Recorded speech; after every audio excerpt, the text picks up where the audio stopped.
नमस्कार। आकाशवाणी जयपुर अजमेर से प्रस्तुत हैं प्रादेशिक समाचार।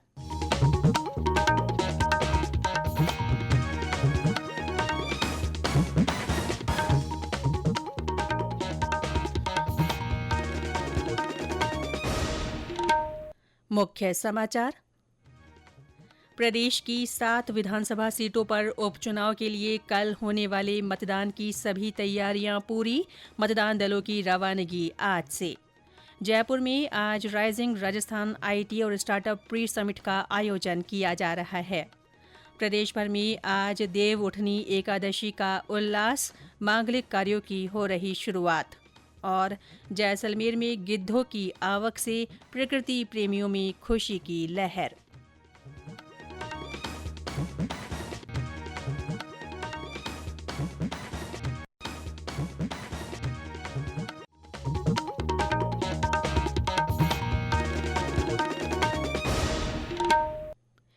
समाचारों के साथ मैं रितिका गुप्ता। और अब समाचार विस्तार से। प्रदेश की 7 विधानसभा सीटों पर उपचुनाव के लिए कल होने वाले मतदान की सभी तैयारियां पूरी कर ली गई हैं।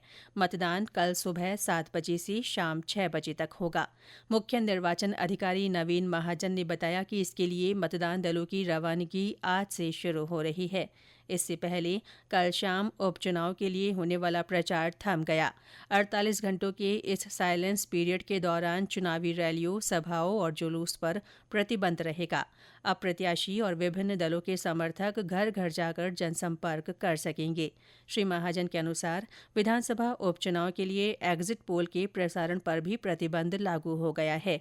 ये 20 नवंबर की शाम तक प्रभावी रहेगा।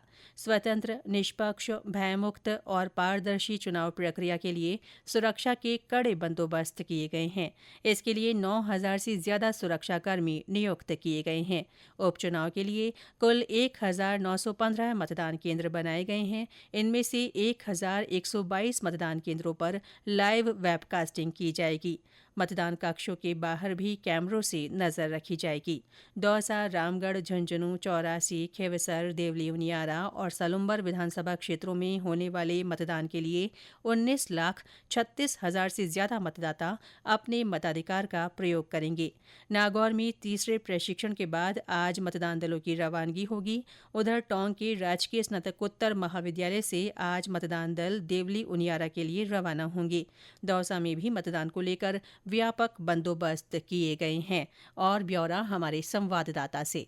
अति संवेदनशील दौसा विधानसभा क्षेत्र में पैरामिलिट्री की 12 कंपनियां बुलाई गई है। साथ ही दौसा पुलिस के अलावा आसपास के जिलों के पुलिस अधिकारियों को भी दौसा बुलाया गया है। दौसा में 240 मतदान केंद्र है, जिनमें 161 मतदान केंद्रों की लाइव वेबकास्टिंग होगी। इधर अधिकतर मतदान केंद्रों को संवेदनशीलता के रूप में रखा गया है और सभी मतदान केंद्रों पर सुरक्षा के व्यापक इंतजाम किए जा रहे हैं। दौसा में चप्पे चप्पे पर सुरक्षाकर्मी तैनात रहेंगे। ड्रोन वीडियोज के माध्यम से भी पैनी नजर रखी जाएगी। संतोष कुमार शर्मा, आकाशवाणी समाचार, दौसा।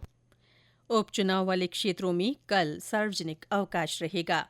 मुख्य निर्वाचन अधिकारी ने बताया कि 15 अक्टूबर से लागू आदर्श आचार संहिता के दौरान इन विधानसभा क्षेत्रों में अवैध वस्तुओं की लगातार धरपकड़ की जा रही है। उपचुनाव वाले 7 जिलों में अब तक कुल 126 करोड़ रुपए से अधिक की नकद राशि, शराब और अन्य वस्तुएं जब्त की जा चुकी है। सबसे ज्यादा बरामदगी दौसा से की गई है। Rising Rajasthan global investment summit के तहत आज जयपुर में आईटी और स्टार्टअप प्री समिट आयोजित किया जा रहा है। इस समिट में मुख्यमंत्री भजनलाल शर्मा शिरकत करेंगे। सूचना और प्रौद्योगिकी मंत्री कर्नल राज्यवर्धन राठौड़ भी कार्यक्रम में मौजूद रहेंगे। प्री समिट में तकनीक और नवाचार के क्षेत्र में निवेश करारों पर हस्ताक्षर किए जाएंगे। इस दौरान डिजिटल राजस्थान यात्रा को झंडी दिखाकर रवाना किया जाएगा और स्टार्टअप्स को फंडिंग चेक वितरित किए जाएंगे। सूचना प्रौद्योगिकी और संचार विभाग की शासन सचिव अर्चना सिंह ने बताया कि प्री समिट में राजस्थान में डिजिटल बदलावों की संभावनाओं पर चर्चा की जाएगी। विधानसभा अध्यक्ष वासुदेव देवनानी ने कल इंडोनेशिया के बाली के विधानसभा सदन का अवलोकन किया। श्री देवनानी ने वहां के विधानसभा चेयरमैन देवा मेड से भी मुलाकात की। उन्होंने दोनों देशों के बीच भाषा, पर्यटन, शिक्षा, रोजगार और अंतर्राष्ट्रीय व्यापारिक संबंधों और विधानसभाओं की कार्यवाही प्रणाली तथा सदन संचालन पर चर्चा की। श्री देवनानी ने बाली विधानसभा में योग ध्यान अभ्यास कार्यक्रम शुरू करने का सुझाव दिया। उन्होंने बाली सरकार को भारत और राजस्थान में विभिन्न क्षेत्रों में निवेश किए जाने का निमंत्रण भी दिया। ये समाचार आकाशवाणी जयपुर अजमेर से प्रसारित किए जा रहे हैं। आज देवउठनी एकादशी है। इसे देवोत्थान एकादशी और देव प्रबोधनी एकादशी भी कहा जाता है। कार्तिक महीने की शुक्ल पक्ष की एकादशी को मनाए जाने वाले इस पर्व के साथ ही आज से विभिन्न मांगलिक कार्यों की शुरुआत हो रही है। विभिन्न स्थानों पर तुलसी शालिग्राम का पूजन किया जा रहा है। अबूझ मुहूर्त के कारण विवाह समारोह की भी धूम रहेगी।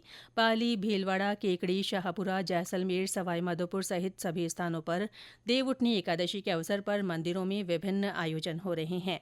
करौली के अंजनी माता मंदिर में भी श्रद्धालुओं की भीड़ है। करौली में जिला कलेक्टर ने इस अवसर पर अवकाश घोषित किया है। ब्रज क्षेत्र भरतपुर में भी देवउठनी एकादशी का उल्लास है।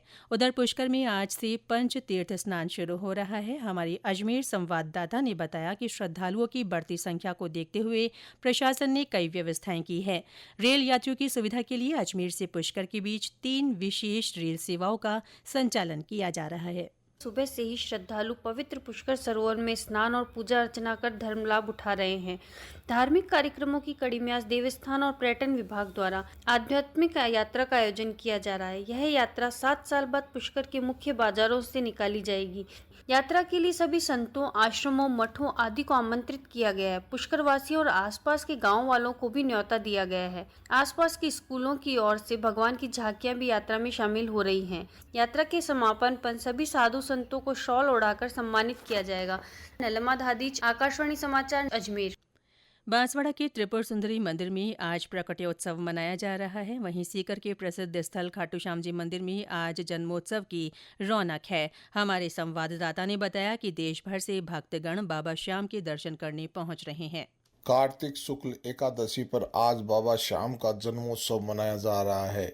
खाटू श्याम मंदिर सोने जैसा चमक रहा है। रात को 12 बजे से ही खाटू में जोरदार आतिशबाजी के साथ देश भर से आए लाखों श्रद्धालुओं ने नाच गाकर बाबा को हैप्पी बर्थडे कहा। सवेरे से ही श्रद्धालु परिवार में सुख, शांति व समृद्धि की कामना कर रहे हैं। मंदिर के प्रवेश द्वार पर भगवान श्री नाथ जी और दूसरे द्वार पर राधा कृष्ण विराजे हैं। कस्बे की तमाम होटलें और धर्मशालाएं श्रद्धालुओं से अटी पड़ी है। पुलिस प्रशासन ने भी हर पॉइंट पर जाब्ता तैनात किया है। देर रात शुरू से हुआ भक्तों के जयकारों से खाटू श्याम जी आज पूरे दिन रात गुंजायमान रहेगा। बाल मुकुंद जोशी, आकाशवाणी समाचार, सीकर। पुष्कर पशु मेले में अब तक करीब 1100 पशुओं की बिक्री हुई है। इससे 4 करोड़ 34 लाख रुपए से अधिक का कारोबार हुआ है। उधर झालावाड़ जिले के झालरापाटन में आज से चंद्रभागा पशु मेले की शुरुआत हो रही है। राज्य स्तरीय ये मेला 20 नवंबर तक चलेगा। इस दौरान 3 दिन का पर्यटन मेला भी आयोजित होगा। जैसलमेर जिले में कई स्थानों पर गिद्धों की आवक शुरू हो गई है। जिले के धोलिया, भादरिया और ओरण गांव के साथ ही राष्ट्रीय मरोद्यान में भी गिद्ध नजर आ रहे हैं। हमारे संवाददाता ने बताया कि पर्यावरण को शुद्ध रखने में गिद्धों की बड़ी भूमिका है। इनकी आवक से प्रकृति प्रेमियों में खुशी की लहर है। इस वर्ष अब तक यूरेशियन गिरफान, हिमालयन गिरफान व सिनेरियस वल्चर प्रजाति के गिद्ध नजर आने से वन्य जीव प्रेमी काफी उत्साहित है। दुर्लभ प्रजाति के गिद्ध सर्द मौसम में हिमालय से जैसलमेर पहुंचते हैं। ये गिद्ध अक्टूबर के अंतिम सप्ताह व नवंबर माह के पहले सप्ताह जैसलमेर पहुंचते हैं और फरवरी माह तक जैसलमेर में ही रहते हैं। सर्दी के मौसम में नदियों, झीलों व तालाबों में बर्फ जम जाने और भोजन नहीं मिलने पर ये गिद्ध हजारों किलोमीटर का सफर तय कर पश्चिमी राजस्थान का रुख करते हैं। मुख्य रूप से गिद्ध मृत पशुओं का सेवन करते हैं, जिससे पर्यावरण भी शुद्ध रहता है। मनीष व्यास, आकाशवाणी समाचार, जैसलमेर। और अंत में मुख्य समाचार एक बार फिर। प्रदेश की 7 विधानसभा सीटों पर उपचुनाव के लिए कल होने वाले मतदान की सभी तैयारियां पूरी की जा रही हैं। मतदान दलों की रवानगी आज से होगी। जयपुर में आज राइजिंग राजस्थान आईटी और स्टार्टअप प्री समिट का आयोजन किया जा रहा है। प्रदेश भर में आज देवउठनी एकादशी का उल्लास छाया हुआ है। आज से मांगलिक कार्यों की शुरुआत हो रही है और जैसलमेर में गिद्धों की आवक से प्रकृति प्रेमियों में खुशी की लहर है। इसके साथ ही प्रादेशिक समाचार बुलेटिन समाप्त हुआ। नमस्कार।